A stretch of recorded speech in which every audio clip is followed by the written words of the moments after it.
Hello दोस्तों, नमस्कार। हम लोग पढ़ रहे हैं प्राचीन भारत का इतिहास और प्राचीन भारत के इतिहास में हम लोग पढ़ रहे हैं मौर्य वंश। तो देखिए, मौर्य काल में हमने पढ़ा चंद्रगुप्त मौर्य के बारे में और मौर्य वंश से संबंधित जहां जहां से इंफॉर्मेशन मिल रही है हमें, तो उन सभी सोर्सेस के बारे में पढ़ा, चाहे वो कौटिल्य का अर्थशास्त्र हो या मेगस्थनीज की इंडिका हो या फिर आप देखते हैं तो विशाख दत्त की मुद्रा राक्षस। तो ये काफी जो भी चीजें फेमस रही हैं उन सारी चीजों के बारे में पढ़ा। फिर या फिर आप देखेंगे तो जो भी बौद्ध ग्रंथ रहे हैं, दीपवंश, महावंश, अशोकावदान, इस तरीके के जहां से भी आपको मौर्य वंश से संबंधित इंफॉर्मेशन मिलती है, हमने वो सारी चीजें पढ़ ली है। अब इसके बाद अगला जो टॉपिक आता है साथियों, वो आता है बिंदुसार। क्योंकि आप लोग जानते हैं कि चंद्रगुप्त मौर्य की मृत्यु के पश्चात, क्योंकि चंद्रगुप्त मौर्य ने अपने देह का त्याग किया था, कब किया था तो याद रखना है कि जब वो श्रवण बेलगोला कर्नाटका चले गए थे तो उन्होंने अपने शरीर का त्याग किया। उसके पश्चात जो उनके पुत्र होते हैं तो वो गद्दी पे बैठते हैं। और देखिए, जब देह त्याग किया था चंद्रगुप्त मौर्य ने तो वो टाइम पीरियड था 298 ईसा पूर्व के आसपास का टाइम माना जाता है। फिर उसके बाद जब बिंदुसार बैठते हैं गद्दी पे, मगध की गद्दी पे, जिसे आप अखंड भारत कह सकते हैं, तो अखंड भारत के जो अगले उत्तराधिकारी बनते हैं तो वो बिंदुसार मौर्य होते हैं। ये चंद्रगुप्त मौर्य के पुत्र थे। तो चंद्रगुप्त मौर्य की मृत्यु के पश्चात जो अगले उत्तराधिकारी होते हैं तो बिंदुसार होते हैं। और इन्हें जो यूनानी लेखकों ने अमित्रोचेटस बोला है। अमित्रोचेटस मतलब अमित्र घात कहा है, और अमित्र घात का मतलब होता है साथियों शत्रुओं का विनाश करने वाला। ठीक है, इतना याद रखना है। तो शत्रुओं का वध करने वाला, और साथ ही साथ इन्हें और उपाधियां दी गई है। तो अमित्र घात, अमित्रोचेटस, इतना याद रखना है, शत्रुओं का वध करने वाला। और बिंदुसार की अन्य उपाधियों की बात करें तो इन्हें भद्रसार एवं सिंहसेन भी कहा जाता है। ठीक है, तो भद्रसार तथा सिंहसेन किसे कहा गया है तो बिंदुसार मौर्य को कहा गया है। और साथ ही साथ एक चीज और आपको याद रखना है, जो अमित्र घात या अमित्रोचेटस बोला गया है तो शत्रुओं का वध करने वाला, ये ज्यादातर क्वेश्चंस पूछे जाते हैं। अब देखिए, एक चीज और होता है, एक नाम आता है आपको बिंबिसार और एक आता है बिंदुसार। तो याद रखना है, जो बिंबिसार थे वो हर्यंक वंश से संबंधित थे, और वो जब मगध महाजनपद शुरू हुआ था तब उस समय मगध महाजनपद के राजा हुआ करते थे। ठीक है, हर्यंक वंश से संबंधित थे। जबकि यहीं आप देखते हैं बिंदुसार साथियों, तो बिंदुसार जो हैं वो मौर्य वंश से संबंधित थे, चंद्रगुप्त मौर्य के पुत्र थे। इतना याद रखना है, क्लियर। और दूसरी बात और आपको याद रखना है साथियों, जो बिंदुसार थे ये अजीवक संप्रदाय के अनुयायी थे। तो अजीवक संप्रदाय, जैसे आप बौद्ध जैन देखते हैं, ऐसे ही अजीवक भी हुआ करते थे। अजीवक हो गए, फिर भागवत हो गए, शैव हो गए, तो बहुत सारे उस समय धर्म थे। कहा भी जाता है कि गंगा घाटी में लगभग 60 से ज्यादा धर्म उस समय आए थे, 6ठी शताब्दी ईसा पूर्व में। ठीक है, तो अब सोचिए उसके बाद बहुत से धर्म अपना ग्रोथ कर पाए और बहुत से धर्म क्या हो गए, खत्म हो गए। जो संप्रदाय टाइप में आए थे वो सभी के सभी है ना क्या हो गए, कुछ ही डेवलप हुए, बाकी सब क्या हो गए, खत्म हो गए समय के साथ।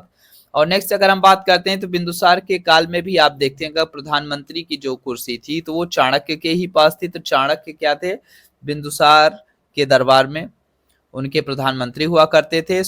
तो वहीं बात करते हैं जब, तो एक चीज और आपको देखने को मिलती है बिंदुसार के बारे में। कहा जाता है कि एक लेखक थे स्ट्रैबो, तो स्ट्रैबो के अनुसार कहा जाता है कि यूनानी शासक एंटियोकस ने बिंदुसार के दरबार में डाइमेकस नामक राजदूत भेजा था, क्योंकि बिंदुसार ने एंटियोकस से सूखी अंजीर और मदिरा और साथ ही साथ दार्शनिक भेजने की मांग की थी। और कहा जाता है कि शुरुआती दौर में फिलहाल दार्शनिक नहीं भेजने की वो किए थे, फिर बाद में जो एंटियोकस ने क्या किया, डाइमेकस को मौर्य दरबार में भेजा, और उस समय बिंदुसार सम्राट हुआ करते थे।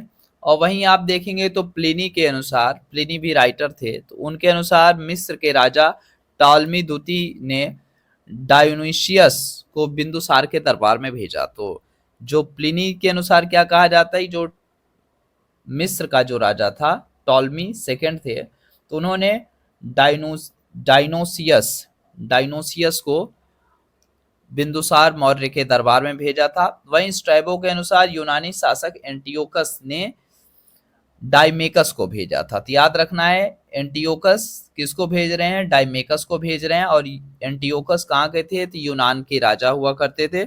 और वहीं जब आप देखते हैं तो प्लिनी के अनुसार मिस्र के राजा टॉलमी सेकंड ने डायनोसियस को बिंदुसार के दरबार में भेजा। ठीक है।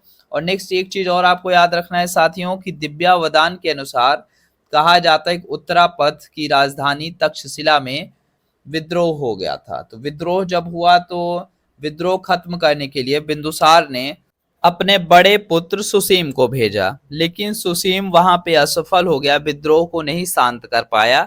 तो फिर उसके बाद बिंदुसार ने उज्जैनी के गवर्नर, याद रखना है उज्जैन बोलते हैं, तो उज्जैन के गवर्नर अशोक को वहां पे तक्षशिला भेजते हैं विद्रोह समाप्त करने के लिए। और जैसे ही अशोक जाते हैं तो पूरा का पूरा विद्रोह शांत हो जाता है।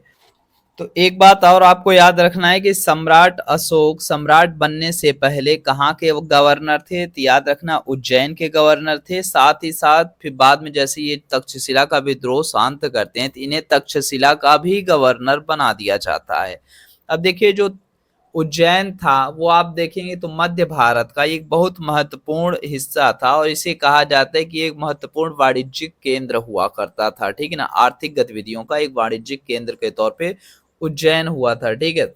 उज्जैन में आप लोग जानते हैं, उज्जैन आप देखेंगे तो क्षिप्रा नदी आपको देखने को मिल जाती हैं। तो यहाँ से आप सोच सकते हैं नदियां व्यापार का एक बहुत महत्वपूर्ण स्रोत हुआ करती हैं, आप लोग को पता ही है। तो आर्थिक और वाणिज्यिक केंद्र हुआ करता था उज्जैन। और उज्जैन के जो प्रांतपाल थे या गवर्नर भी कह सकते हैं आप, तो प्रांतपाल या गवर्नर कहा जाए तो कौन थे, सम्राट अशोक हुआ करते थे।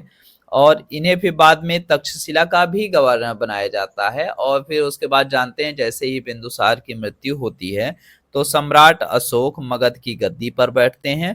और यहीं पे आप देखेंगे तो फिर सम्राट अशोक के काल में ही आप देखेंगे तो मौर्य वंश अपने चरमोत्कर्ष पे पहुंचा, या फिर आप कह सकते हैं कि अखंड भारत अपने जो सर्वश्रेष्ठ उन्नति के दौर में पहुंचा तो वो सम्राट अशोक के ही टाइम पीरियड में पहुंचा था। उम्मीद करते हैं ये वीडियो अच्छी लगी होगी साथियों। तो मिलते हैं अपने नेक्स्ट वीडियो में, तब तक के लिए आप सभी को नमस्कार साथियों।